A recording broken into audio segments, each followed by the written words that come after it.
Wemfa wamaJalimane. Hayibo. Kufanele kube nje. Mina ngizalwa insizwe.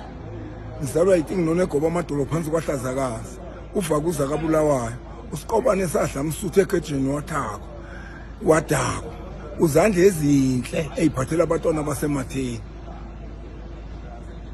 Ogijimisa amaswazi engasakwazi ukugijima mntakandaba. Untaba ikhala amanzi njengengcunu. Umahlatha amnyama sengoma. Insizwa lengizalayo izalwa ngudikiza igqumo njengokwaNkulunkulu ukuya kulishomo njengokashibhushi. Uthi ukuthela bethu ugangile abakayise ufuna ukubulala inkosi kanti bambona bemandla amakhulu ngokuyilwela ubaba omkhulu lowo. Inkwalikazi yakokaMawewe ezinqeyibomvu. Insizwa leyo ezala insizwa engizalayo. Izalwa umuntu yabuka nje ngesibhawu. Umfulabe wesaba ulandle nothukela. Umagaqa ngezandla phansi kwetshani, umagaqa ngezandla kuye etshaneni. Mkhokho, ukhokho sala lezi insizwe sengiyibalile.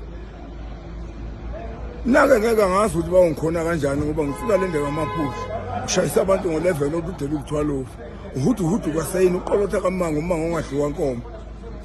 Ezami ngeke ngiyiqede. Kodwa ngiyoyiqeda ngaleli langa.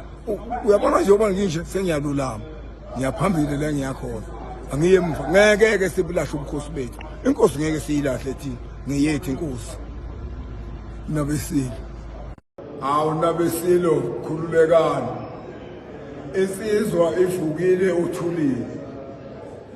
Futhi ke manini speed. Ngoba nalokho bokungisoconga kuyabonakala nje ukuthi bokuyinto ehleliwe ngempela.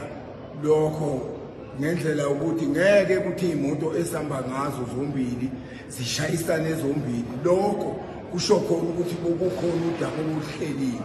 Hayi khululekani-ke ngikhona impela ngeyisimbi nakho nje nginazo insizwa nginomntaka lapha. Nginabo bonke abantwana lapha napha nibabona begcwele beyinqwaba lapha. Kusasa ngizoba nani. Kusasa ngolesingaki umgqibelo sithi kuye waphi kuwa phambili. Nabesilo.